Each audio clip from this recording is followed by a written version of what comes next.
Listo.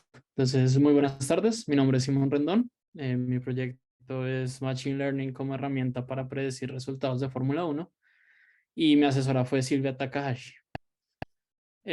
Bueno, primero un poco de contexto para los que no estén muy familiarizados con la Fórmula 1. La Fórmula 1 es una competencia de carreras deportiva donde hay 10 constructores que son equipos y cada uno tiene dos pilotos. En esta se puntúa si el piloto termina una carrera entre los 10 primeros y hay dos campeonatos, uno por constructores y otro por pilotos. Aproximadamente hay unas 20 carreras al año. En los últimos años han habido más, por ejemplo, este año hubo 23, pero el promedio es más o menos 20 a lo largo de la historia de la Fórmula 1. Solo tres términos que de pronto voy a mencionar para que no se pierdan. El constructor, pues es el equipo que crea el carro. Un DNF significa que esa persona que estaba corriendo el piloto no terminó la carrera, bien sea porque se chocó, porque tuvo un problema con el carro.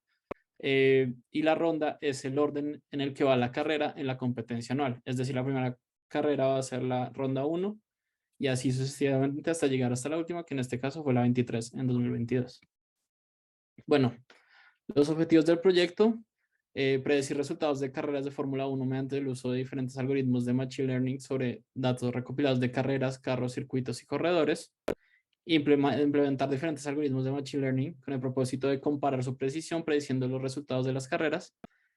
Comparar la mejor solución resultante con otros proyectos similares para determinar la calidad del proyecto y proponer ampliaciones del proyecto que generen valor a espectadores, empresas encargadas de la transmisión y o equipos de Fórmula 1. Esto, digamos que resumiéndolo, es más como una prueba de concepto de si se puede llegar a un modelo que sea fiable prediciendo esto, ya que hay ciertas limitaciones que ya les explicaré en su momento, y además proponer ciertos usos que vayan más allá del evidente eh, y éticamente discutible de utilizarlo para apuestas. Queremos generar valor de otra manera.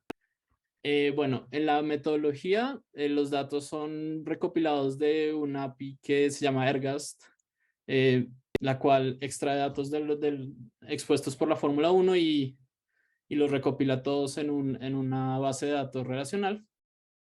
También dividimos en 7 datasets nuestros datos según el objetivo de la predicción. Digamos que ahí, dependiendo de lo que queremos saber, más como para darle una oportunidad más al modelo, eh, digamos que creamos ciertos escenarios diferentes. Usamos redes neuronales de TensorFlow, Support Vector Classified de Scikit-learn, Random Forest Classifier de Scikit-learn. Creamos variantes según las capas y las funciones de activación en el caso de las redes neuronales. Y tenemos versiones con datos balanceados e imbalanceados, que es una parte importante de las barreras que se encontraron en el proyecto.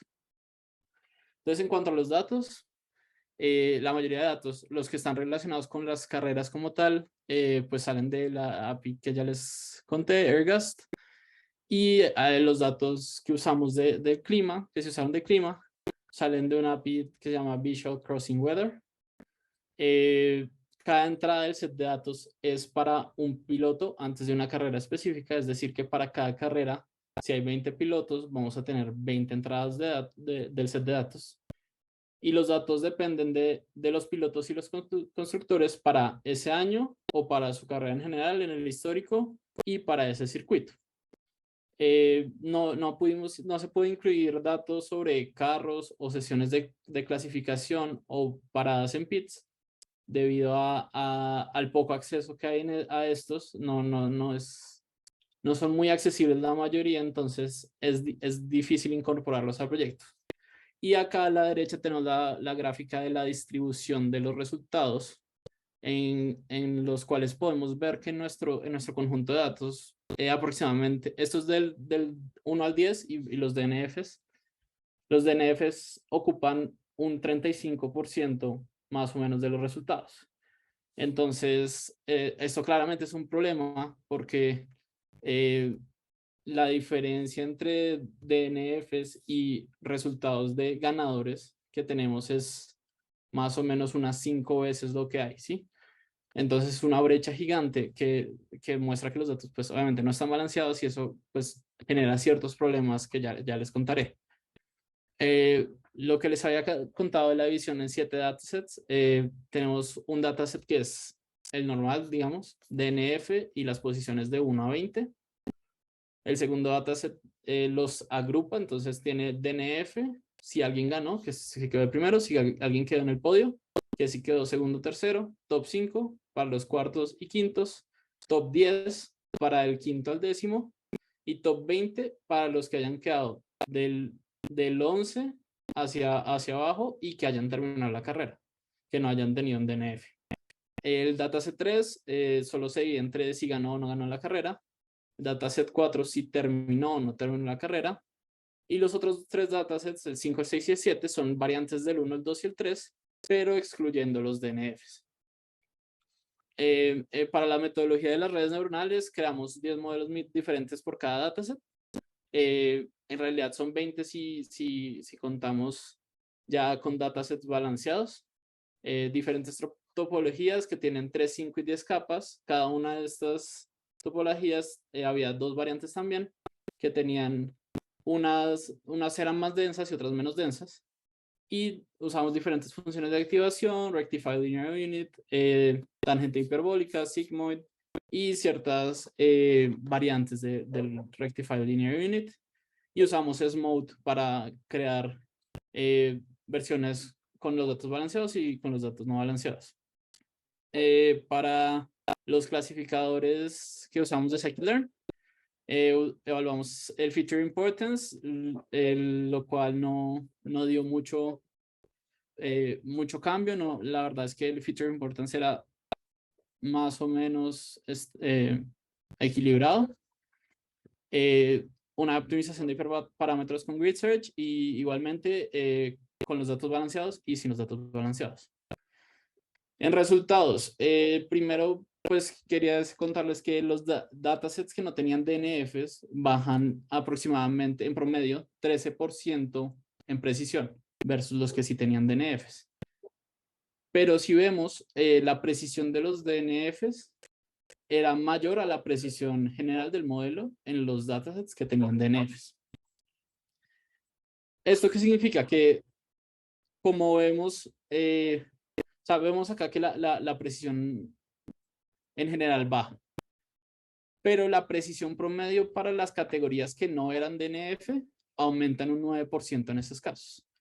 Entonces, y usándola como prueba la gráfica de la derecha, donde vemos que el recall promedio aumenta cuando aplicamos un balanceo, es que cuando no aplicamos el balanceo, los modelos tienden a predecir mucho que el corredor no va a terminar, o que va a terminar de primero, o de segundo, o de tercero, normalmente, que son los que más datos tienen.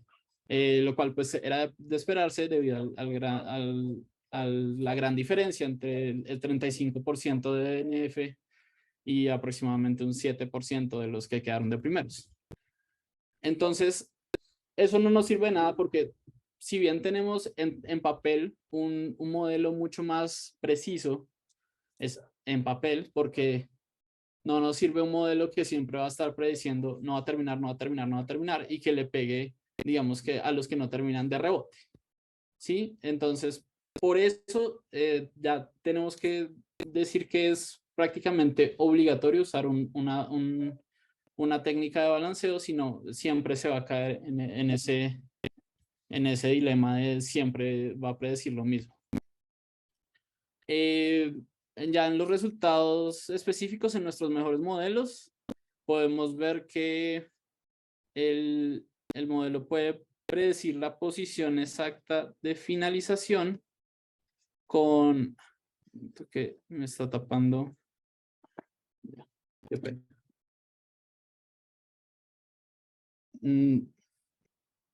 La precisión exacta de finalización la podemos predecir con un 18% de acierto.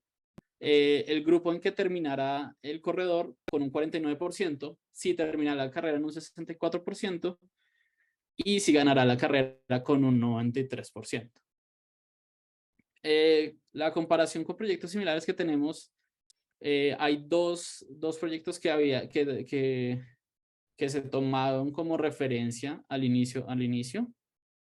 Uno es de Verónica Nigro, una data scientist que tiene un post al respecto a un proyecto que hizo similar, en el cual intentaba predecir el ganador. En ese caso, su modelo fue el 62% de precisión, lo cual pues este modelo supera, ya que nosotros logramos llevar esto hasta el 93%.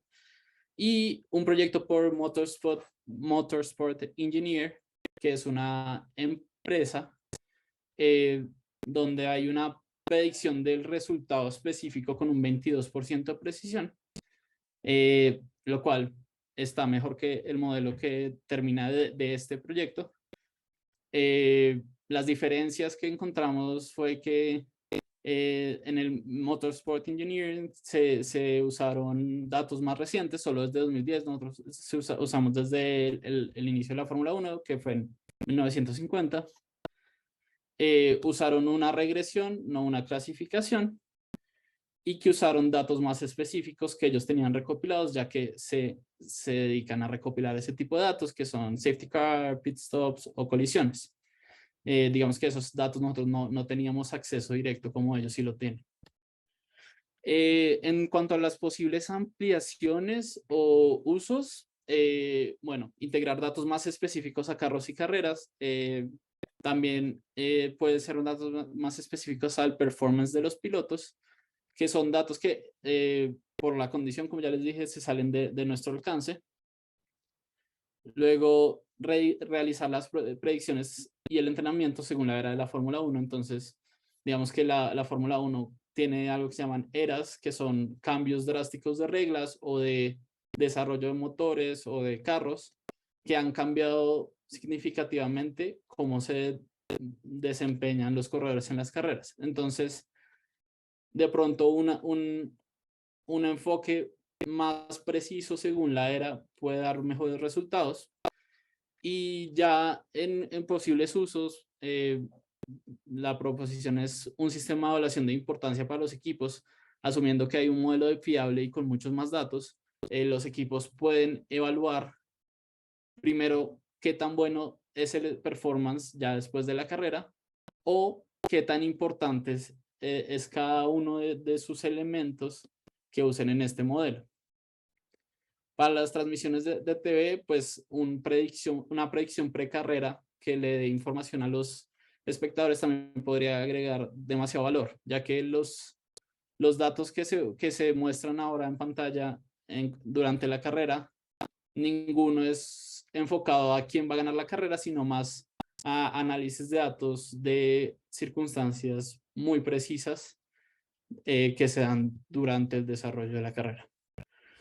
Las conclusiones, bueno, en la precisión parece que el Support Vector Classifier es el menos apropiado para el caso expuesto, mientras que las redes neuronales y el Random Forest Classifier parecen estar equilibrados. Digamos que teniendo un margen de error no parece haber mucha diferencia. Lo que ya les comentaba también, que solo es posible este proyecto si se balancean los datos. No tiene sentido hacerlo para que todos los resultados sean DNFs o primero o segundo. Y que se necesitan más datos si se quiere, es posible llegar a un modelo más preciso si se incorporan más datos. Esto ya lo prueba pues la comparación, digamos, con Motorsport Engineer, que tenían muchos mejores datos y que por eso tienen un mejor modelo que el nuestro. Y ya, eso fue todo. No sé si alguien tenga alguna pregunta. Muchas gracias, Simón. ¿Hay alguna pregunta? Yo sí tengo una pregunta.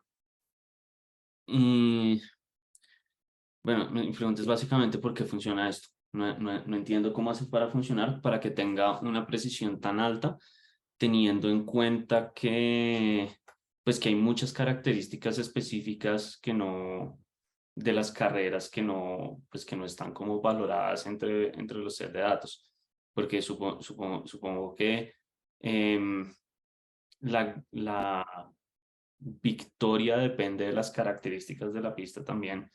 y pues de las características de los carros, que tampoco se está entrenando con datos específicos para pues lo que decía de las épocas ahorita. Entonces, pues, ¿cómo hizo para tener tan buenos resultados? Como en dónde está el secreto. Ok, digamos que el enfoque en estos datos está mucho en datos históricos de performance pasados, entonces incluimos eh, ha sido la posición promedio del conductor, del piloto esta temporada, cuántas veces ha corrido en Fórmula 1, cuántas veces ha corrido en ese circuito, cuántas veces ha ganado, más o menos los mismos datos para los constructores, de qué posición va, cuántos puntos tiene.